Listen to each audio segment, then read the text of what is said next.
السميع العليم من الشيطان اللعين الرجيم بسم الله الرحمن الرحيم الحمد لله المعروف من غير رؤية والخالق من غير ربية الذي لم يزل قائما دائما إذ لا سماء ذات أبراج ولا ليل داج ولا بحر ساج ولا أرض ذات مهاد ولا خلق ذو اعتماد والصلاة والسلام والتحية والإكرام على نبي الرحمة وخازن المغفرة وقائد الخير والبركة ومنقذ العباد من الهلكة سيدنا ومولانا أبي القاسم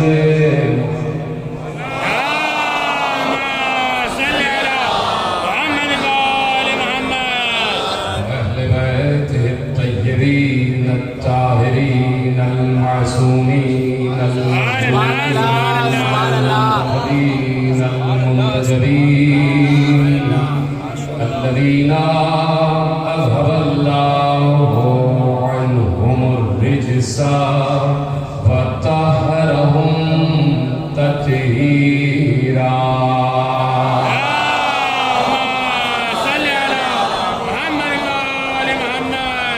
أما بعد فقد قال الإمام الصادق عليه السلام من يرد الله به خيرا يفقهه في الدين صلوات الله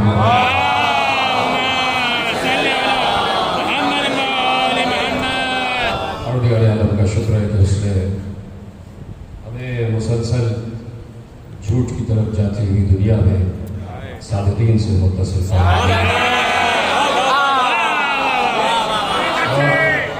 یہ اتصال اور یہ منسلک ہونا یہ ہر کس و ناکس کے بس کی بات نہیں ہے کیونکہ خود میرے چھٹے امام جعفر صادق علیہ السلام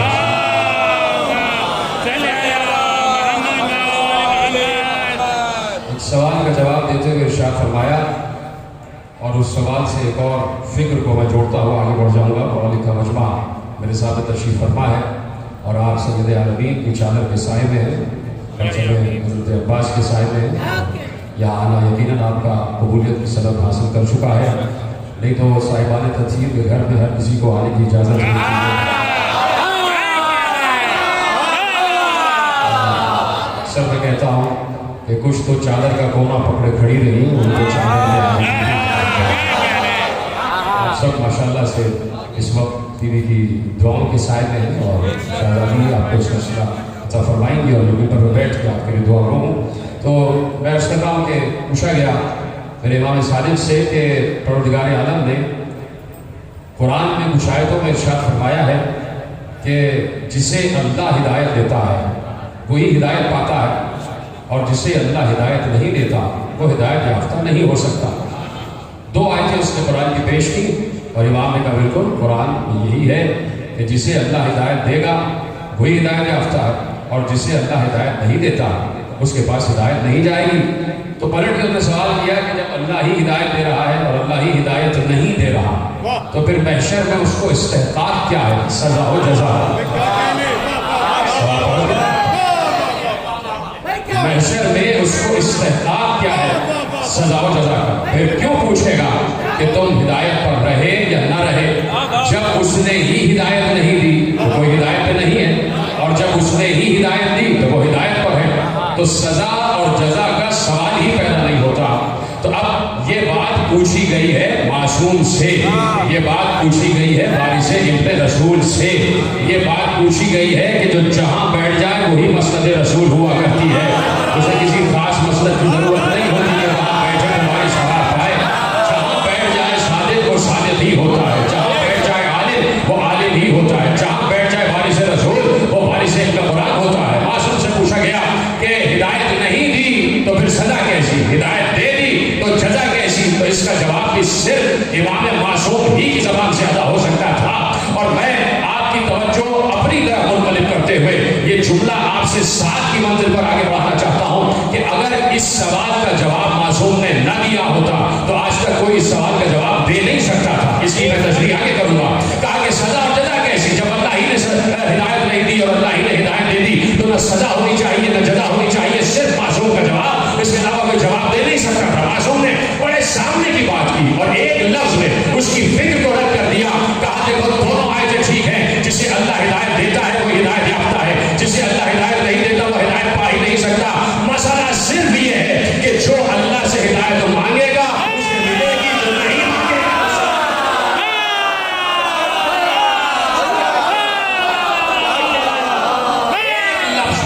ایک جملے پوری فکر کو رد کر دیا کہ جو اللہ سے ہدایت مانگے گا اسے ہدایت اللہ دے گا، جو نہیں مانگ رہا اسے ہدایت ملے ہی نہیں۔ اس لیے اس نے کہا پانچ وقت ہر نماز میں، چاہے پہلی رکعت میں دوسری رکعت میں کوئی بھی سورہ پڑھو، لیکن ایک سورہ پڑھنا واجب ہے، اسے سورہ حمد کہا جاتا ہے۔ وہ سورہ واجب ہے ہی اس لیے کہ اس میں بار بار ہم سے کہو ہدایت دے دے، ہدایت دے دے، ہدایت دے دے۔ تو اب یہ تو پتہ چلے کہ کہہ رہے ہو کہ اہدنا الصراط المستقیم، ہمیں صراط مستقیم کی ہدایت کر یا ہمیں صراط مستقیم پر پاتی نہ۔ تو ہم معصوم نے کہا جو اللہ سے ہدایت مانگے اسے ہدایت ملے گی، جو اللہ سے ہدایت نہیں مانگے اسے ہدایت نہیں ملے گی۔ 1400 برس سے اسی ممبر سے اسی ماحول میں فضائل علی پڑھے جا رہے ہیں، نہ اس کی چھا ملی ہے نہ اس کا قرار ملا ہے۔ فضائل علی مسلسل پڑھے جا رہے ہیں، فضائل علی مسلسل پڑھے جا رہے ہیں، چاہے کوئی بھی فرقہ ہو، چاہے کوئی بھی مسلک ہو، چاہے کوئی بھی مفسر ہو، چاہے کوئی بھی تعویل کرنے والا ہو، سب نے فضائل علی کے انبار لگا دیے ہیں، چاہے چوتھے ماننے والے ہوں، چاہے پہلا ماننے والا ہو، چاہے پہلا ماننے والا ہو، چاہے خدا ماننے والا ہو، چاہے اپنے جیسا ماننے والا ہو، چاہے فضائل علی کے انبار لگے ہوئے ہیں، فضائل علی کے انبار لگے ہوئے ہیں۔ پھر کوئی پوچھ سکتا ہے کہ سارے کے سارے محبت علی پر کیوں نہیں آ گئے، سب کے دلوں میں علی کی محبت آ کیوں نہیں گئی؟ تو وہاں بھی یہی جواب ہوگا، جو علی کی محبت مانگے گا ملے گی، جو نہیں مانگے گا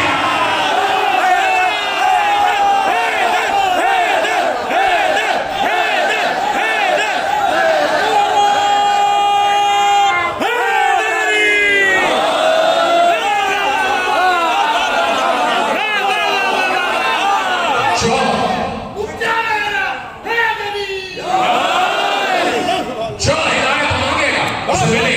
اسی طرح جو علی کی محبت مانگے گا، میں نے جملہ اپنی طرف سے نہیں کہا، میں نے تقریر شروع ہی کی ہے اپنے چھٹے امام کے ذکر سے، میں نے کوئی تمہید نہیں رکھی، اس لیے کہ مجھے 40-45 منٹ میں گفتگو کو تمام کرنا ہے کہ کوئی تمہید نہیں۔ میں نے گفتگو شروع ہی وہیں سے کی ہے کہ جہاں امام نے بات کا آغاز کیا ہے کہ جو علی کی محبت مانگے گا، یہ جملہ اپنی طرف سے نہیں کہا۔ کسی نے پوچھا یہ آپ کی محبت ہے کیا، یہ علی کی محبت ہے کیا؟ معصوم نے ایک جملے میں اس کا بھی جواب دے دیا کہ علی کی محبت اور ہماری محبت عرش کے خزانوں میں سے ایک خزانہ ہے۔ جیسے بارش مانگتے ہو تو بارش ہوتی ہے، جیسے فضا مانگتے ہو تو ہوتی ہے، ویسے ہی ہماری محبت مانگو،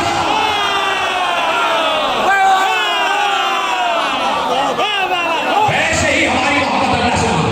اللہ کے خزانوں میں سے ایک خزانہ ہے ہماری محبت۔ یہ باتیں اس لیے نہیں کہ ہم اس مسلک سے تعلق رکھتے ہیں تو باتیں کر رہے ہیں، ہمیں اصل میں اس بار میں یہاں سے وہاں تک بیٹھے ہوئے سارے مقتدر میرے محترم حضرات تشریف فرمائے، سارا پڑھا لکھا بندہ بیٹھا ہوا ہے، سب کا فرداً فرداً شکریہ بھی ادا کرتا ہوں اور چادر سیدہ کے سائے میں آپ کو دے چکا ہوں اور یہ جملہ آپ تک پہنچے گا اور آپ مجھے بتائیں گے کہ ہمیں چونکہ بعد قدیر آج تک ہمیں اس پوری قوم پر نگران مقرر کیا گیا۔ اس لیے نہیں کہہ رہے کہ ہم شیعہ ہیں یا امامی ہیں، اللہ نے یہ فریضہ ہم پر واجب قرار دیا ہے اور اللہ نے براہ راست ہم سے بات کی ہے نا،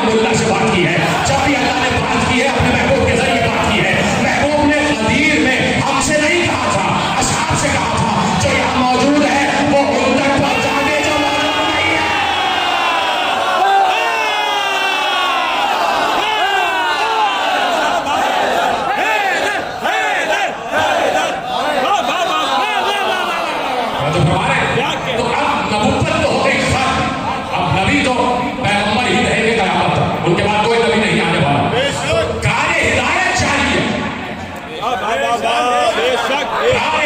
چاہیے، ہدایت تو قیامت تک چاہیے، لیکن اس دور میں جو اللہ الہی نمائندہ ہے وہ پردہ غیب ہے. تو یقیناً جیسے اللہ غیب میں تھا اور ہے، تو اس نے غیب میں رہتے ہوئے 1,24,000 کو نمائندہ بنایا یا نہیں بنایا؟ اور اس کے بعد پھر 11 نمائندے. اور اب چونکہ صاحب غیبت اسی پردہ غیب ہے جس میں وہ غیب ہے، تو اس نے بھی تو کسی کی ذمہ داری لگائی. تو اب ذمہ داری ہماری ہے کہ ہم پورے سال 365 دنوں میں کوشش کرتے ہیں کہ ہر روز بتاتے جائیں کہ ہدایت ہدایت، اور یہ ہماری ذمہ داری ہے اور یہ ذمہ داری ہم پوری کر رہے ہیں. ہاں علیحدہ بات ہے کہ اس کار تبلیغ میں ہمیں بھی وہی مسائل اٹھانے پڑتے ہیں جو انبیاء کو اٹھانے پڑتے ہیں.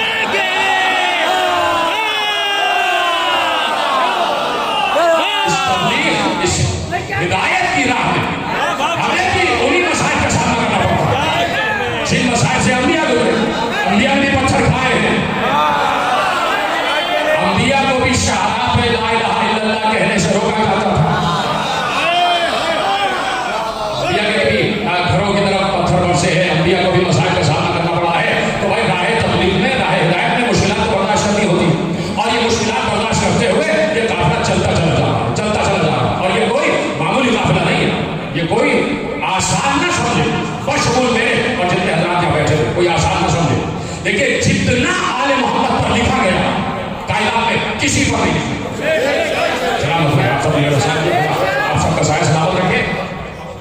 جتنا آل محمد کے علوم سے متعلق، یہ پہلے امام سے لے کے صاحب غیبت تک ذمہ داری سے تحقیقی جملے آپ کے حوالے کریں. چاہوں تو ابھی معجزات پڑھتے پڑھتے یہ پوری تقریر ختم ہو جائے، اور جتنے موجود ہیں معجزات، چاہوں تو ابھی 6 معجزات پڑھوں اور 1 گھنٹہ تمام ہو جائے. ادیب سید تشریف فرمائے، میری بات پر ساتھ کریں گے، اور خدا تشریف فرمائے، اجازت سے صاحب بیٹھے ہیں اور یہ جانتے ہیں. چاہوں تو 6 معجزات پڑھوں اور پوری تقریر تمام ہو جائے. لیکن بات یہ ہے کہ نسلوں تک پہنچے ایک کام کیا کیا ہوا.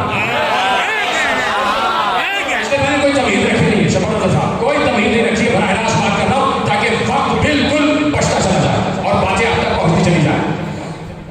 امیر المومنین سے لے کے صاحب غیبت تک جتنے ائمہ کے بزم میں علماء اور اصحاب علم و فضل بیٹھے، علماء اور اصحاب علم و فضل، ویسے تو بہت سے سینکڑوں ہزاروں کی تعداد میں لوگ آتے تھے، جاتے تھے، آتے تھے، جاتے تھے، لیکن جنہوں نے اماموں سے احادیث اخذ کی اور براہ راست ائمہ سے علوم سیکھے ہیں، تاریخ میں ان کی تعداد 1300 وہ اصحاب علم و فضل گزرے کہ جنہوں نے 12 ائمہ کے ادوار میں ائمہ کی بس میں بیٹھ کر ائمہ سے احادیث کشف کی. ان 1300 میں 400 وہ اصحاب علم و فضل ہیں کہ جنہوں نے براہ راست میرے چھٹے امام سے احادیث کی.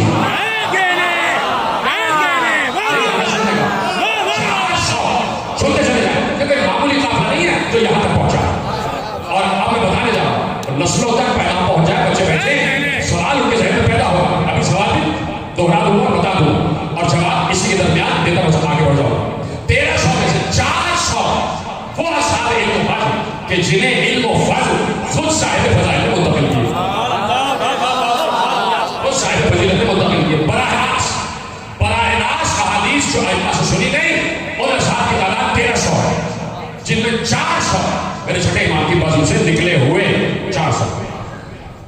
ہمارے یہاں ایک اصطلاح ہے، اس اصطلاح کو یاد رکھیے گا پوری زندگی، پورا ایک 1400 برس کا سفر طے کر کے منٹوں میں آپ کے حوالے کرتا ہوں.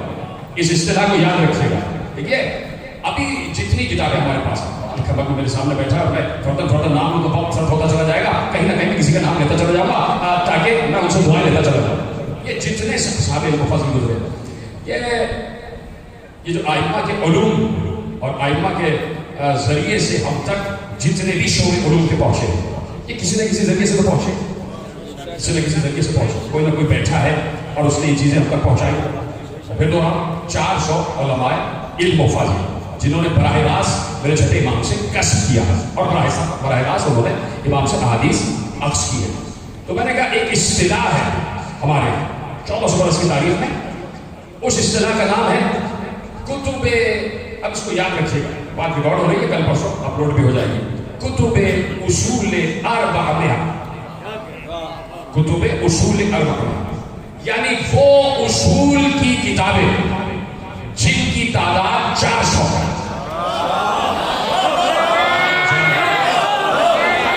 اصول کی اور علوم ائمہ کی وہ کتاب جن کی تعداد 400 ہے، 400 ہے، اور کسی کتاب کا بھی کوئی لفظ دوسری کتاب سے ملتا نہیں۔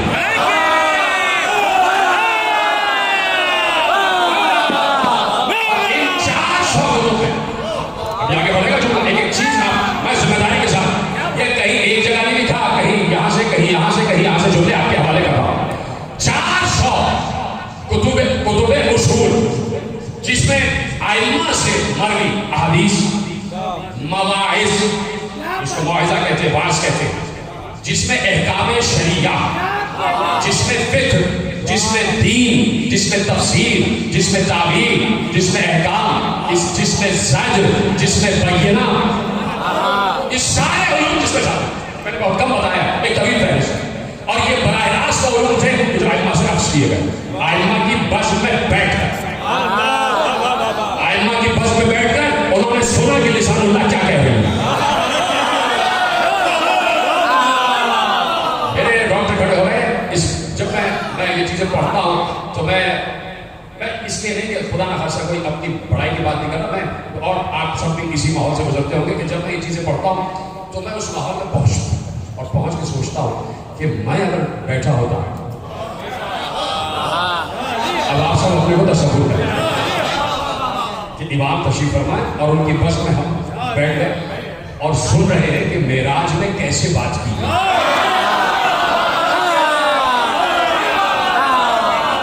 وہ لہجہ کیا تھا، اور جب وہ ہاتھ اٹھا کے جواب دیتے ہوں گے تو وہ ہاتھ بھی ہم پہچان لیتے ہوں گے کہ یہ ہاتھ ان کے ہاتھ نہیں ہے۔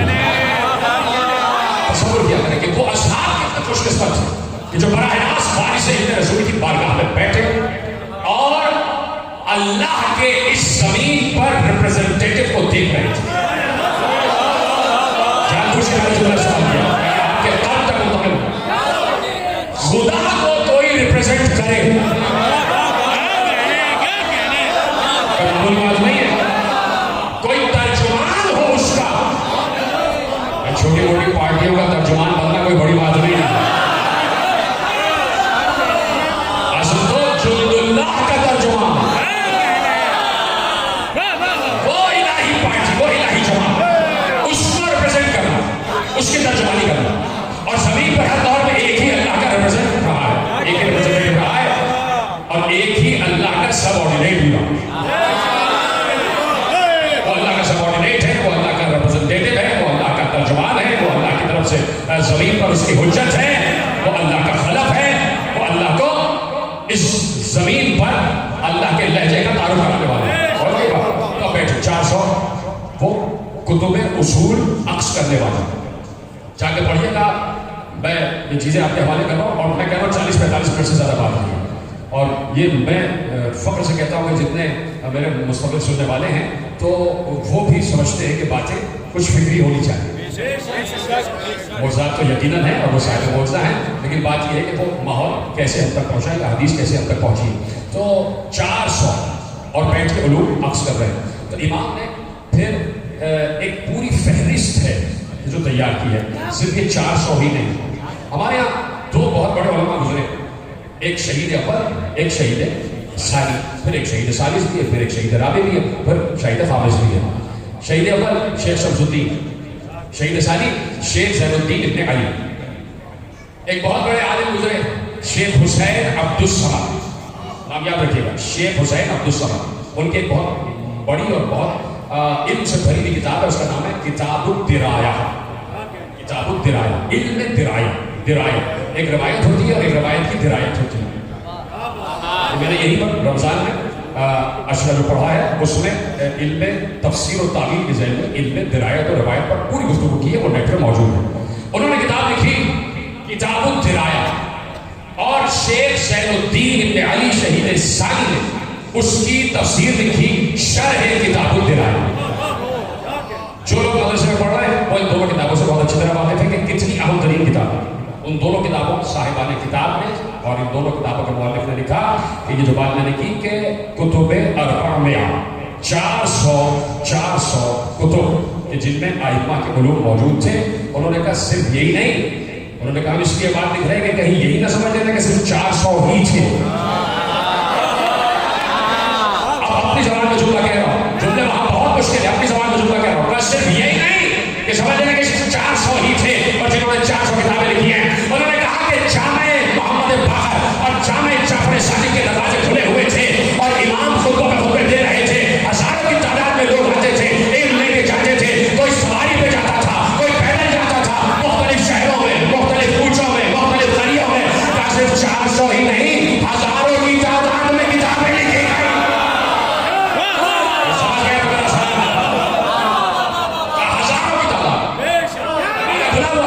لوگ آتے تھے, علم حاصل کرتے تھے. کوئی سواری پہ جا رہا ہے, کوئی پیدل جا رہا ہے, شہروں میں, کوچوں میں, دیہاتوں میں جا کے علم آل محمد کی ترویج کرتے تھے. اور یوں کتابیں پڑھنا شروع ہو گئی, کتابیں پڑھنا شروع ہو گئی. 400 تو یہ کتب اربع میں جس کو کہتے ہیں, 400 اربع میں 400, اور اس کے علاوہ 5000 وہ کتب کے جن میں 5000 مختصر اور طویل مضامین. پوری تفصیل برطرف کرتے ہوئے بہت بڑا نام ہے سید شریف اور ان کے بھائی سید مرتضی علم الہدی. سید مرتضی علم الہدی صاحب نجم البلاغہ, ان کے بھائی سید مرتضی علم الہدی. 400 یعنی یہ بات ہے بالکل ان کا جو دور ہے نا وہ قریب ہے, بالکل قریب ہے ساتھ امام سے, بالکل قریب دور ہے. ٹھیک ہے, اور یہ جو امامت کی غیبت کی تعریف ہے وہ 4تھی صدی ہجری سے شروع ہو جاتی ہے. غیبت امامت یعنی غیبت صغریٰ پھر ہے, اور اس کے بعد 338 ہجری یہاں سے غیبت کبریٰ اور آج تک چل رہی ہے. بس یہ وہی دور ہے, یعنی 5ویں صدی ہجری میں سید مرتضی علم الہدی ہے.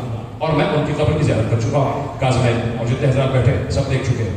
لیکن انہوں نے لکھا کہ یہ 400 کتب اپنی اصل حالت, اپنے اصل مصنفین کی ہاتھ سے لکھی ہوئی 400 کتب اور 5000 وہ علوم آل محمد کے مضامین سید مرتضی علم الہدی کی لائبریری میں چوں کہ تو موجود تھے. چوں کہ تو موجود, اور ان سے مزید شاخیں نکلی, ان سے مزید شاخیں نکلی اور اس سے مزید کتابیں لکھی گئی. اور ان کتابوں کا انبار تھا جو لگتا چلا گیا, یعنی ہزاروں نہیں, پھر اس کے بعد ایسا ہے کہ 1000 در 1000 کتابیں لکھی گئی اور علوم آل محمد پھیل رہے تھے, باتیں ہو رہی تھی. علم کے متلاشی ان کتابوں کی طرف آتے تھے, ان سے عکس کرتے تھے اور یوں کتابیں آگے بڑھتی جاتی تھیں. یہ اسی طرح کی ساری کتابیں سید مرتضی علم الہدی کے کتب خانے میں موجود تھیں. اس کے علاوہ یہ کتابیں اپنی نقل کی صورت, ایک عراق کا بادشاہ گزرا, اس بادشاہ کے وزیر, اس بادشاہ کے وزیر کے کتب خانے میں موجود تھی. تو اب یہ بات جس کی طرف یہ میں نے آپ کی ترغیب تھوڑا سا وقت دیا, اب یہ بات ہے کہ دنیا کو یہ بتانا کہ اتنا علم کتابوں کی صورت ہے. تو اگر آج یہ ساری کتابوں کی صورت میں علوم چاروں طرف پھیلے ہوتے تو ہر اذان میں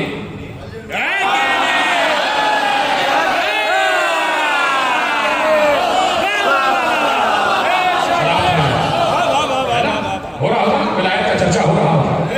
یہ بات ایسا نہیں ہے کہ 1400 برس بعد ہمارے ذہن میں آئی ہے, یہ اس دور میں شیطان کے ذہن میں بھی تھی, جو بھی اس دور کا شیطان رہا ہے.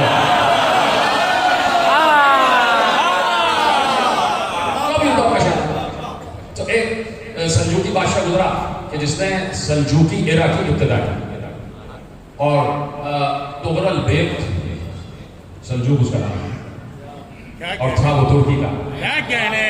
اس نے پوری قوم کو جمع کیا, ترک حکومت پر قبضہ کیا, اور اس کے بعد اس کی سلطنت آگے بڑھتی گئی. اب سمجھ میں آیا کہ بعض سلطنتیں اللہ دیتا ہے اور بعض سلطنتیں شیطان دیتا ہے.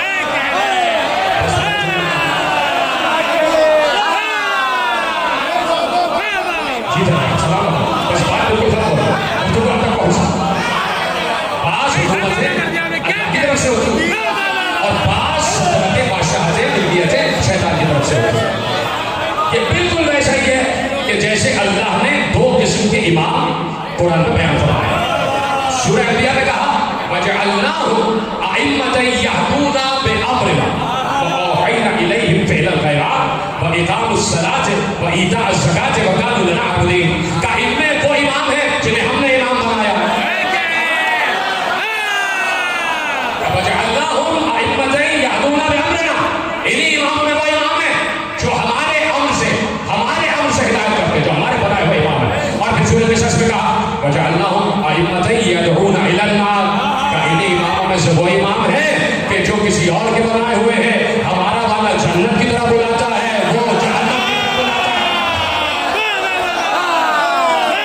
یہ بالکل ایسا. اچھا اگر آپ کی اجازت ہو تو یہ آیت مکمل کر دو. بڑی بڑی زبردست آیت ہے. وَجَعَلْنَاهُمْ أَئِمَّةً يَهْدُونَ بِأَمْرِنَا وَأَوْحَيْنَا إِلَيْهِمْ فِعْلَ الْخَيْرَاتِ وَإِقَامَ الصَّلَاةِ وَإِيتَاءَ الزَّكَاةِ وَكَانُوا لَنَا عَابِدِينَ. یہ وہ امام ہیں کہ جو ہمارے امر سے ہدایت کرتے ہیں اور ہم نے ان پر وحی کی ہے. ہم نے ان پر وحی کی ہے. ہم نے ان پر یہ وحی کی ہے کہ خیر ہی خیر چلتا چلا جائے. وَأَوْحَيْنَا إِلَيْهِمْ فِعْلَ الْخَيْرَاتِ اقام الصلاۃ و ایتاء الزکات وکانوا لنا عابدین. ہم نے ان سے کہا ہے کہ نماز قائم کریں، ہم نے ان سے کہا ہے کہ زکات دیتے رہیں اور یہی ہمارے لیے عبادت گزار. یہ ہو گئے وہ امام جسے اللہ نے کہا ہماری طرف سے امام بنائیں گے. اب جس کی جنہوں نے زحمت دی کہ وجعلناہم، سورۃ النساء میں کہا وجعلناہم ائمۃ یدعون الی النار ویوم القیامۃ لا ینصرون. ان میں وہ امام ہیں کہ جو اپنے مرضی سے امام بن گئے ہیں اور جو جہنم کی طرف بلاتے ہیں. اور ہم ان کے لیے بتا دیں کہ قیامت میں ان کا کوئی مددگار نہیں ہوگا. قیامت میں ان کا کوئی مددگار نہیں ہوگا. آپ خوش ہو گئے؟ لیکن اگلی آیت اس سے بھی آگے کی ہے.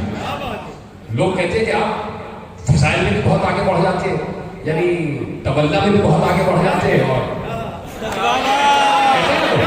تولا میں بھی آگے بڑھ جاتے ہیں اور تولا میں بھی آگے بڑھ جاتے ہیں. ہم کیا کریں؟ مزاج قرآنی ہمارے اندر لے لیجیے آگے. آج یہاں پر رک جاتی کہ بھائی وجعلناہم ائمۃ یدعون الی النار یوم القیامۃ لا ینصرون. یہ وہ ہیں کہ جو جہنم کی طرف بلاتے ہیں، یہ بھی امام ہیں اور قیامت میں ان کا کوئی مددگار نہیں ہوگا. اگلی آیت میں کوئی اجازت ہے وَأَتْبَعْنَاهُمْ فِي الدُّنْيَا لَعْنَةً. اور ہم نے اس دنیا میں ان اماموں کے پیچھے لعنت کو لگا دیا.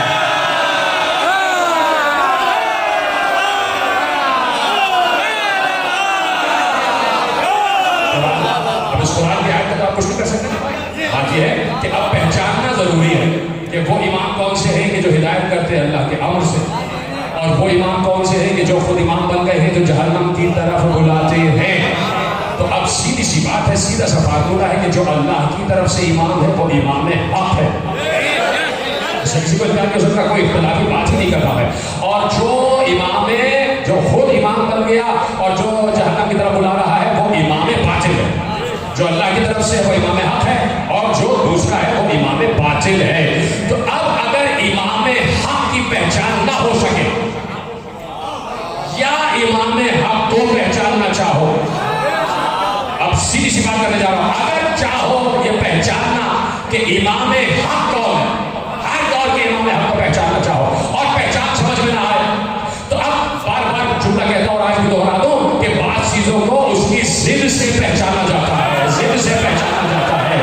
دن کی ضد ہے رات، جھوٹ کی ضد ہے سچ، سویرے کی ضد ہے اندھیرا، نور کی ضد ہے تاریکی، اسی طرح حق کی ضد ہے باطل، اور پھر بات ختم ہو گئی. اسی طرح سچ کی ضد ہے جھوٹ. اگر اندھیرا سمجھنا ہے، اندھیرا سمجھ میں نہیں آ رہا تو سویرا دیکھو، اگر سویرا سمجھ میں نہیں آ رہا تو اندھیرا دیکھو، اگر نور سمجھ میں نہیں آ رہا تو تاریکی سے پوچھ لو کہ نور کیا ہے.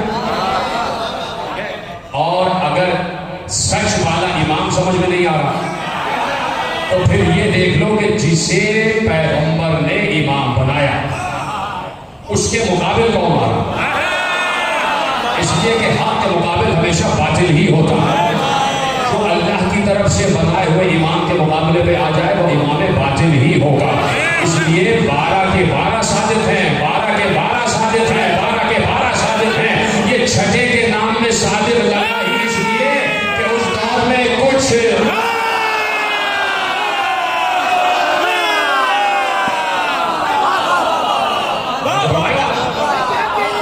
سلامت رہنا. تو اب میں نے عرض کیا کہ کتاب الدلالہ بشرح دلالہ میں لکھا کہ 400 تو یہ پریشان ہو گئے کہ 20 لیکن دلچسپی برقرار رہے. مزاج قوم کا جو ہے وہ تحقیقی فن کو بدل رہا ہے اور یہی لوگ بچے جو تحقیقی مزاج سے اٹھ کے آ گئے. تو اس لیے میں نے کہا اور میں نے کہا زیادہ طویل گفتگو نہیں ہے. تو کہا کہ ہزاروں کی تعداد میں مضامین لکھے گئے. امام نے بڑے اثرات تیار کیے. کچھ امام کی بزم کے خاص اثرات. لیث بن مختلف میں اکثر ایک نام لیتا ہوں اور آج وہ نام ہے میں کنیت لیتا ہوں اور آج میں نے نام بتا دیا. کنیت ہے ابو بشیر.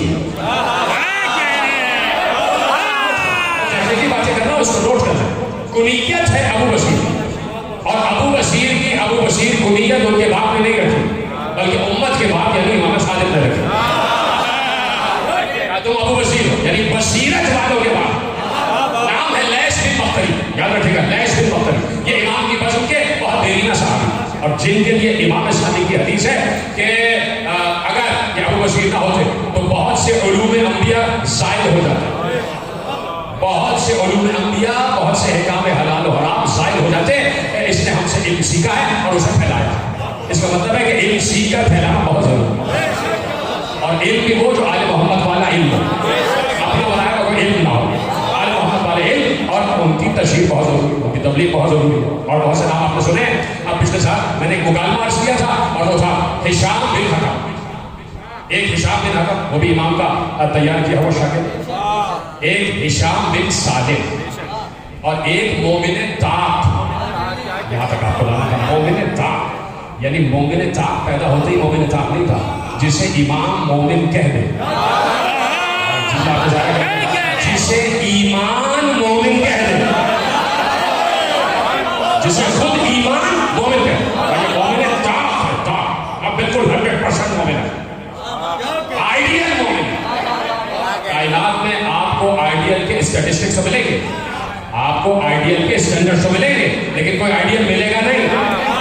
عارف بھائی بیٹھے سائنس سے پوچھیے گا کہ ہر چیز کا آئیڈیل آپ کے پاس موجود ہے. کون سی چیز کتنے ٹیمپریچر پر بوائل ہو جاتی ہے, کون سی چیز کتنے ٹیمپریچر پر یہ ہو جاتا ہے, کون سا ماحول جو ہے, کون سا ہیبیٹیٹ جو ہے آئیڈیل ہے, اس کا آئیڈیل یہ ہے. لیکن کوئی چیز بھی آئیڈیل ہے نہیں. کہیں نہ کہیں آپ دیکھیں گے 100% نہیں ہے, 99.9% ہوگا. 99.9% ہوتا ہے, 100% کوئی نہیں ہوتا. لیکن مولا کہتے ہیں ہماری بزم میں جو بیٹھے گا وہ 100% ہوگا. سلمان 10ویں درجے پر ہے. 100% 100% آئیڈیل. تو جو خود آئیڈیل ہو وہی آئیڈیل بنا سکتا ہے. وہی آئیڈیل بنا سکتا ہے. اسی لیے ہم کہتے ہیں کہ انہیں ہم نے نہیں بنایا, اس نے بنایا ہے. وہ بھی آئیڈیل. محمد ابن مسلم نام مجھے یاد آ گیا اور بہت اہم نام ہے اور یہ آپ کے لیے یاد ہے اور بڑی اہم بات آپ کے حوالے کرنا چاہ رہا ہوں. اس کے بعد سامنے آ گیا محمد ابن مسلم. میں نے نام لیا نا. اچھا پچھلے سال بھی میں نے نام لیا. زرارہ بن ایوب ہے, مومن طاق ہے, ہشام بن حکم ہے, ہشام بن سالم ہے اور بہت سے نام لیے. اچھا ایک نام مجھے اور یاد آ گیا, آپ کی اجازت ہو تو آپ کے حوالے کروں. ابان بن تغلب. ابان بن تغلب جو لوگ پڑھنے کے شوقین ہیں وہ اس نام سے بہت اچھی طرح واقف ہے. ابان بن تغلب. روک رہا ہوں جملہ. تمام تحقیقی لوگ بیٹھے ہوئے. پچھلے سال میں نے ایک جملہ عرض کیا اور وہ جملہ یہ تھا کہ جہاں میں نے صحاح ستہ اور کتب اربع اس کے متعلق عرض کیا کہ صحاح ستہ میں کتنی احادیث ہیں اور کتب اربع میں کتنی احادیث ہیں. صحاح ستہ کی اہم ترین کتاب. پریشان ہو گئے جب لوگ ادھر ادھر ہونے لگتے ہیں تو پریشانی ہو جاتی ہے کہ ڈسٹرب ہو گئے. اس لیے کہ یہاں وہاں دیکھنے سے معلوم ہوتا ہے کہ ارتکاز ہے. تو میں اس لیے کہہ رہا ہوں کہ صحاح ستہ کی اہم ترین کتاب بخاری صاحب کی کتاب. اس میں کسی کو اختلاف نہیں کہ صحیح البخاری بعد کتاب باری صحیح بخاری امام محمد ابن اسماعیل بخاری علیہ رحمہ کی کتاب. اس میں 4,500 احادیث اور کچھ احادیث جو ہے وہ ریپیٹ ہوئی. ایک مضمون کی 4 احادیث کہ ہم نے ان سے سنا, پھر قرآن کا نام بدل جاتا ہے, اس سے یہ سنا, پھر راوی کا نام بدل گیا, اس سے اس طرح سنا, یعنی ریپیٹ ہوتی ہے. صرف اصول کافی میں 16,500 حدیث. 16,500 حدیث ہے. اب میں آپ کے حوالے جملہ کر رہا ہوں اور اسلام کی اس ناانصافی کی طرف توجہ دلانا چاہتا ہوں. ابان بن تغلب میرے چھٹے امام کا بڑا دیرینہ بہت قریبی شاگرد. صرف ابان بن تغلب سے امام صادق 30,000 حدیثیں مروی.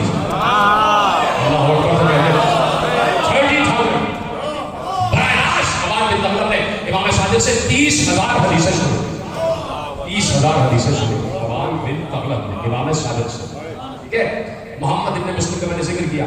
محمد ابن مسلم 2 اماموں کے صحابی تھے. 5ویں امام کو چھٹے امام. 5ویں امام سے انہوں نے 30,000 حدیثیں سنی.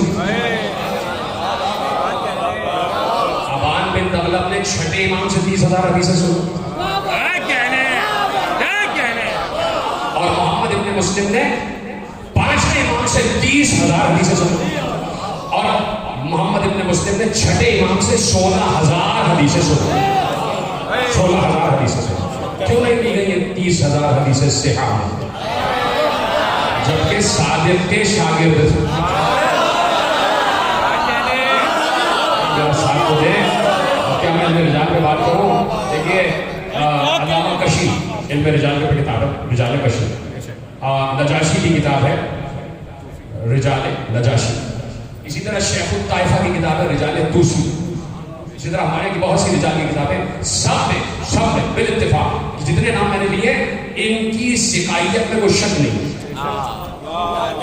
بالکل سکا جو میں نے آپ کے سامنے نام لیے ان کا پورا سلسلہ روات بالکل صحیح مانا جاتا ہے کہ انہوں نے کبھی جھوٹ بولا ہی نہیں.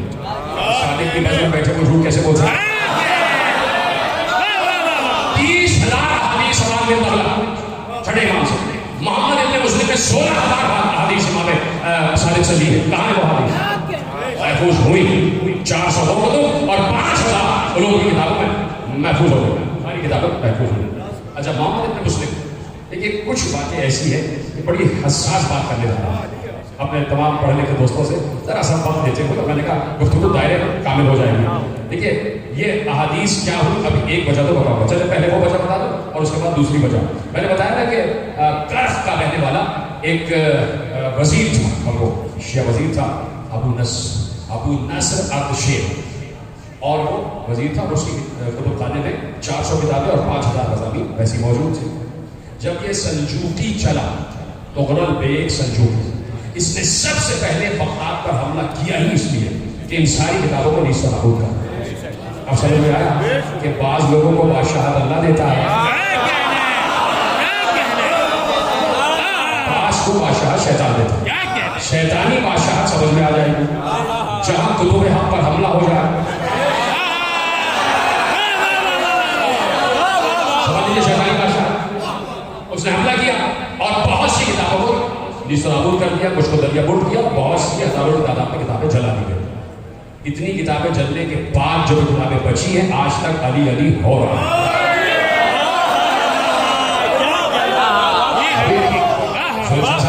کچھ لوگوں کو بات کھل جاتی ہے, بات تو کھلے گی. بات یہ ہے کہ اتنی کتابیں ضائع کی گئی اس کے بعد علی کا ذکر چونکہ تو موجود ہے. کچھ تو ایسے ضائع ہو گئے اور کچھ غلط میری اپنی تحقیق ہے. کچھ غلط دھوکوں کیسے ہوئی, کچھ تو ایسے ضائع ہو گئی کتابیں, بہت سی کتابیں. یعنی صرف اگر شیخ صدوق علیہ رحمہ کی کتب کی آپ تعداد تاریخ میں پڑھیں گے تو وہ 750 ہے. 750 کتابیں شیخ صدوق کی لکھی اویلیبل جو ہے وہ 350 ہے. بہت سی تھی جو ضائع ہو گئی. بڑے بڑے کام کیے. موقع ہوگا تو کبھی کوئی کانفرنس رکھی جائے تو اس پر ہی بات ہوگی. کچھ تو ایسے جائے, کچھ کیسے جائے. بڑا دلچسپ واقعہ آپ کے حوالے کرنا, آپ کے جھڑوں مسکرا کر رہے ہیں. محمد ابن مسلم 16,000 احادیث چھٹے امام سے, 30,000 احادیث 5ویں امام سے, اور ان کی بس میں بیٹھ کر. اور یہ بات بھی یاد رکھیے گا جو جامع جعفر صادق دنیا میں مشہور ہے اس کی بنیاد 5ویں امام نے رکھی تھی اور اسے آگے بڑھایا میرے چھٹے امام. اور پوری دنیا میں شاگرد پھیل گئے. اس میں پوری تقریر ہو چکی, پچھلی تقریریں موجود ہیں, سن لیجیے گا. محمد ابن مسلم تمام مسائل ازبر تھے, شریعت کے تمام مسائل ازبر تھے. کہ امام سے عرض کیے کوئی ایسا شریعت کا مسئلہ نہیں تھا کہ جو ان سے پوچھا جائے اور اس کا جواب ان کے پاس نہ ہو. ازبر تھا. نصف شب گزری تھی کہ دروازے میں دستک ہوئی. اشاروں کی بات ہے, اشاروں میں سمجھ گئے جو میں کہنے جا رہا ہوں. نصف شب کی دروازے پر دستک ہوئی. محمد ابن مسلم دروازے پہ آ چکے,